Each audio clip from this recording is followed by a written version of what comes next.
child doesn't have a voice, you are his voice or her voice. In Andrew's case, I have been his voice since I found out he has autism. Ivy has a vision impairment called microophthalmia.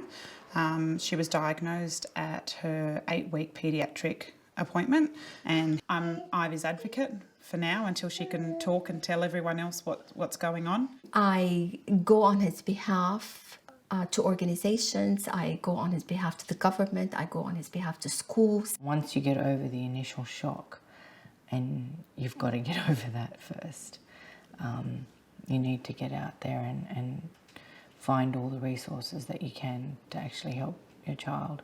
Parents don't often expect to find themselves in this role, but they do have a very important part to play in linking their child's services together, keeping the communication flowing between them, finding out things that are going to benefit their child and their family in this journey. When you're working with a range of professionals, really the role, or one of the roles that you start to assume as a parent is managing, being a case manager for yourself, if you like.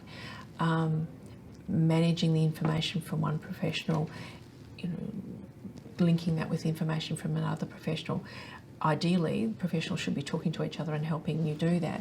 That doesn't always happen, and so you become the person who filters the information, who puts it together and makes sure that it does meet all the needs that you and your family have. It's important for parents to know that you can speak up, you can be involved, you can ask the difficult questions, and you can expect good answers.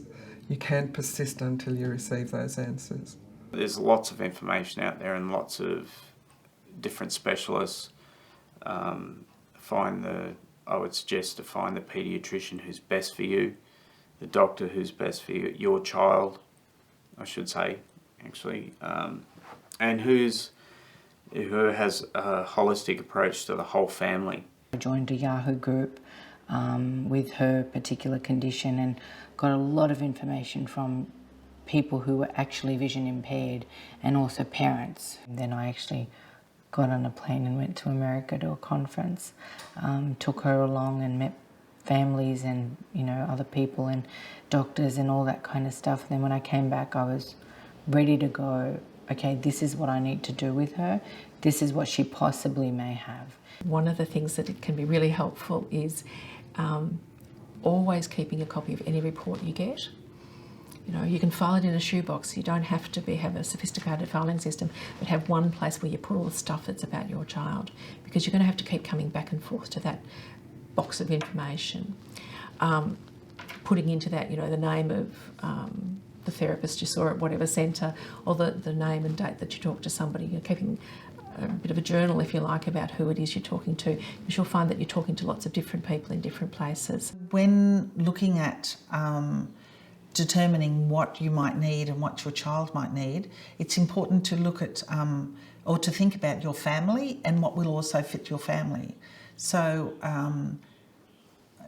attending an early intervention centre 4 times a week might not fit in with all the other commitments that you have. So it's important to say that in the early stages and to speak up about what would suit your family best, and then try and negotiate to get the best fit you can. And really, professionals don't know unless you tell them.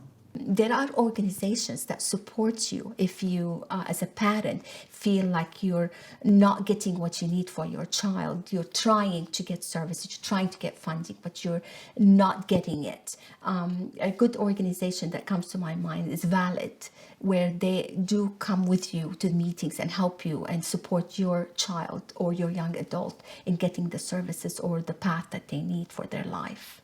It is possible with a child with a disability to find great enjoyment in your new role as the parent of that child, and to find enjoyment in your life. And in fact, the research tells us this, that often parents find great fulfilment in being the parent of a child with a disability.